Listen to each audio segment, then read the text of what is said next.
سبيل الدموع سبيل مريح تنهدى يا صاحي كي تستريح وبث الدعاء الخفي الصريح يا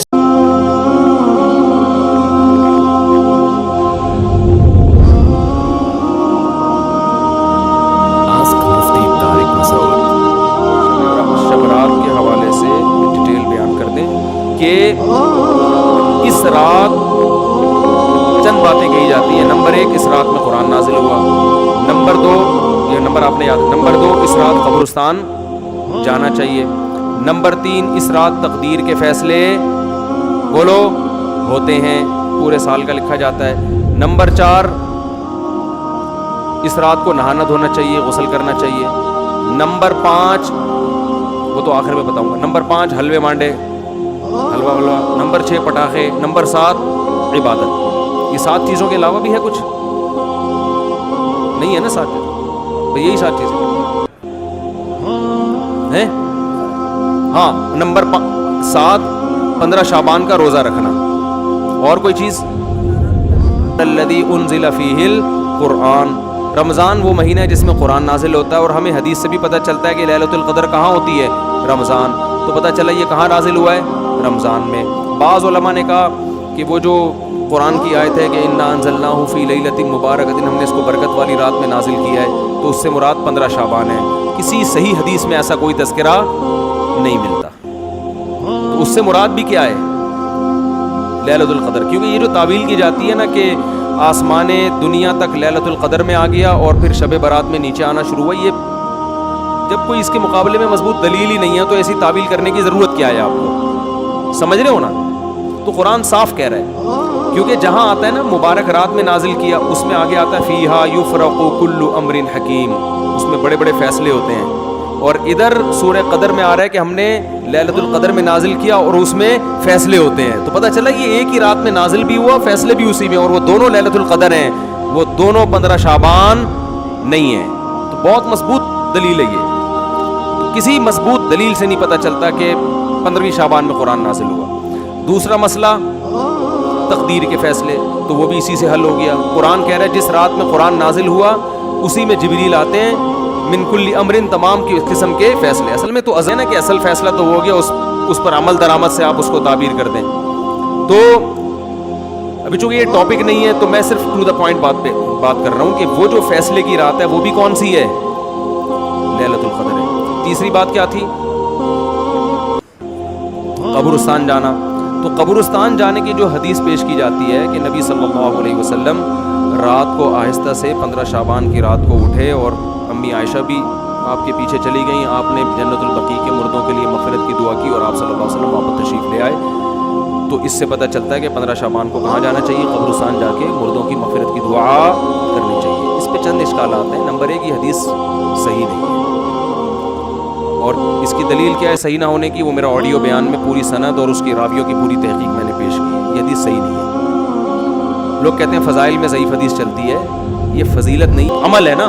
تو پہلے عمل کسی صحیح حدیث سے تو ثابت ہو نا, پھر اس کی فضیلت میں ہم 2-4 ضعیف بھی لگا دیں تو عمل ہی ثابت نہیں ہو رہا. تو پہلی بات یہ کیا ہے, یہ حدیث کیا ہے؟ ضعیف. دوسری بات, فرض کر لو یہ حدیث صحیح ہے,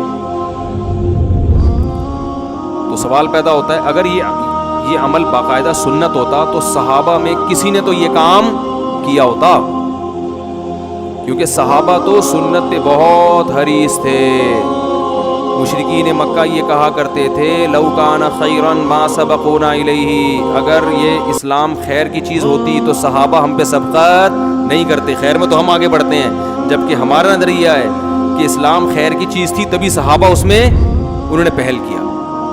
تو ہم کہتے ہیں اگر اس رات کو قبرستان جانا سنت ہوتا تو ابو بکر جاتے, عمر جاتے, عثمان جاتے, علی جاتے, کوئی صحابی تو جاتا. ایک بھی روایت نہیں ہے کہ کوئی صحابی 15 شعبان کو, میرے علم میں نہیں ہے, کوئی ہے تو ریفرنس دے دے تو میں بتا دوں گا بھائی ہے, بھائی نکل آئی. مجھے ابھی تک نہیں ملی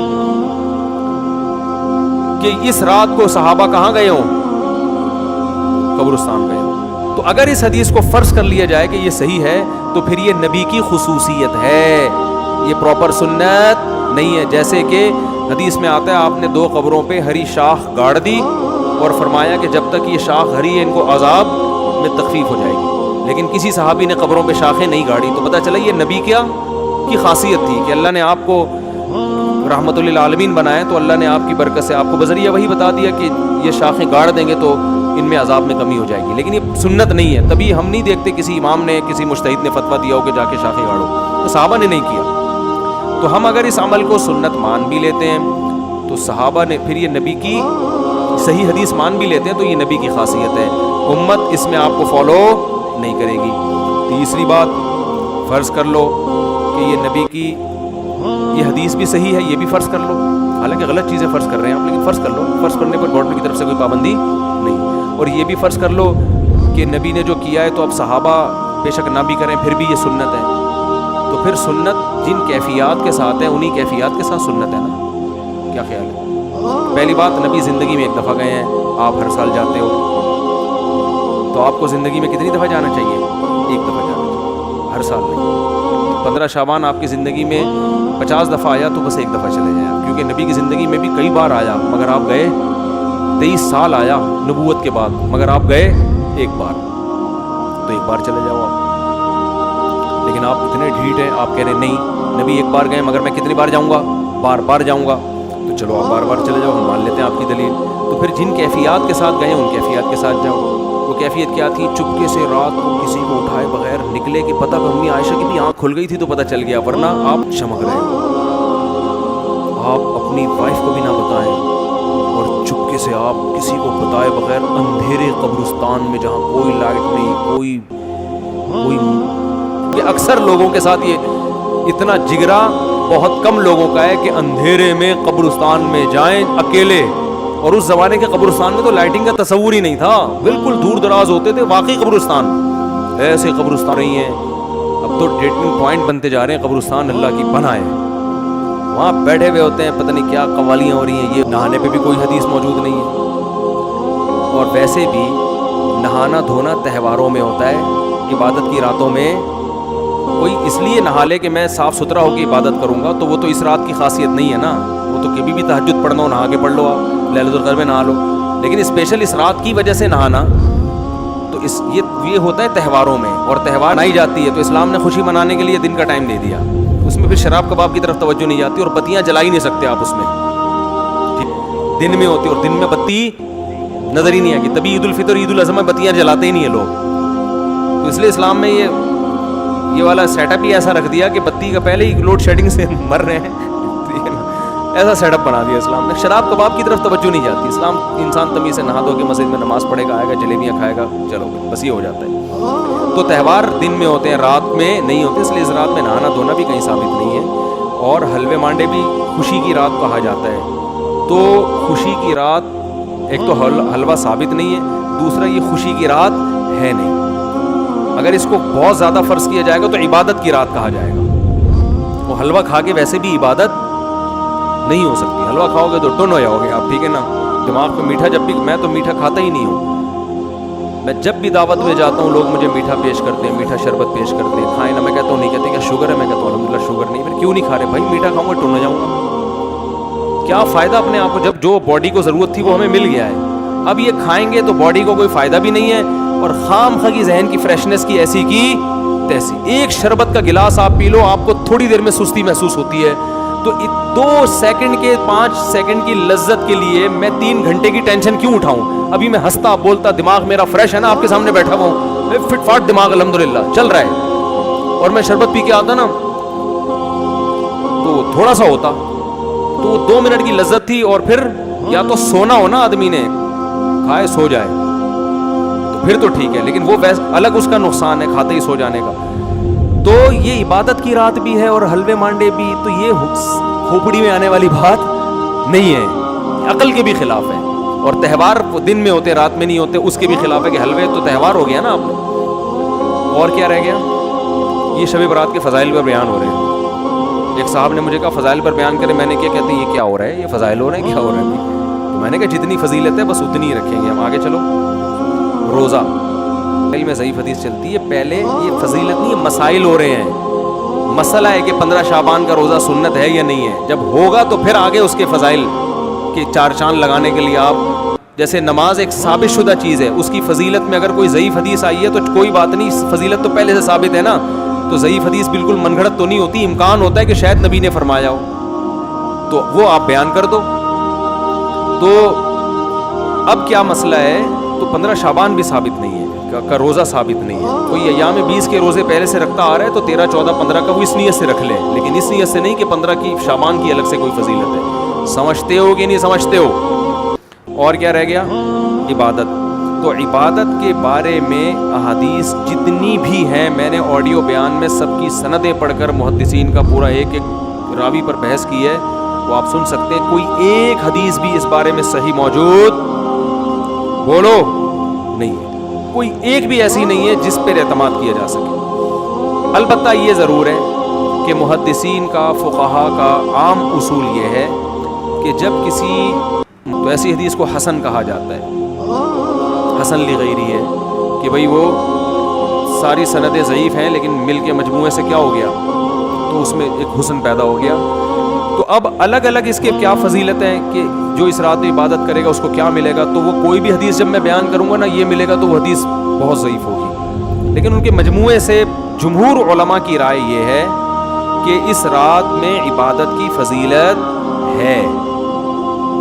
کیا ہے یہ تو ہر حدیث میں کی سند پہ بحث ہے نا, اس میں تو ممکن ہے کوئی کہ یہ فضیلت ہے تو دوسرا اعتراض کرے یہ والی فضیلت تو صحیح حدیث سے ثابت نہیں ہے, تو وہ کہ دوسری فضیلت ہے, وہ کہ یہ بھی ثابت, لیکن اس سے یہ نفس فضیلت ہے. تو جو علماء اس اصول کو فالو کرتے ہیں کہ ضعیف حدیثوں کی کثرت سے حدیثیں درجہ حسن تک پہنچ جاتی ہیں, تو وہ جمہور علماء ہیں, ان میں بڑے بڑے محققین بھی ہیں, تو وہ یہ کہتے ہیں کہ اس رات عبادت کرنی چاہیے, لیکن اس عبادت کا کوئی مخصوص طریقہ ثابت نہیں. عبادت وہی ہو, چھپ کے تنہائی میں کسی کا دل چاہ رہا ہے مسجد میں آ کے کر لے تو بھی ٹھیک ہے, جتھوں کی شکل میں نہیں, اور وہی نماز پڑھنی ہے جائے اور اس کی کوئی اصل بھی ہو, تو پھر یہ کہنا کہ اس رات کی عبادت بدعت ہے, یہ پھر ٹھیک, یہ پھر زیادتی ہو جائے گی, ٹھیک ہے نا.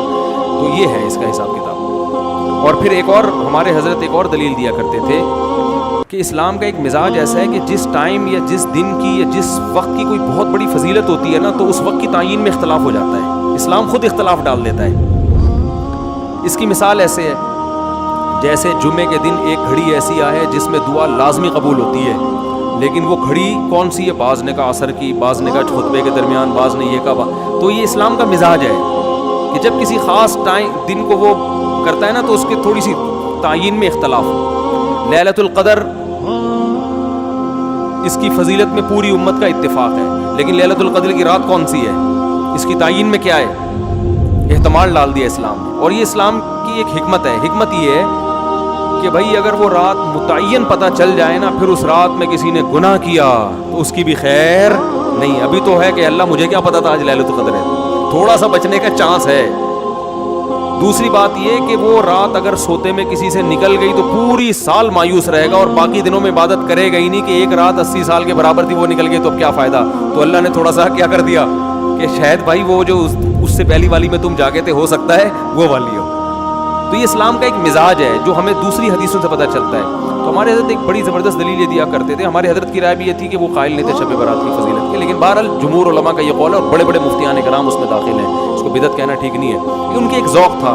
وہ یہ کہتے تھے کہ اگر یہ اتنی فضیلت والی رات ہوتی تو اسلام کے مزاج سے پتہ چلتا ہے کہ اس کی تعین میں اللہ کیا ڈالا جاتا ہے کہ اس رات کو عبادت کرے گا تو دوسری راتوں کی نسبت اس کو ثواب زیادہ. وہ پٹاخے وٹاخے تو ہے ہی نہیں, وہ تو لوگوں نے ویسے بنائے ہوئے, ان کا تو کوئی تعلق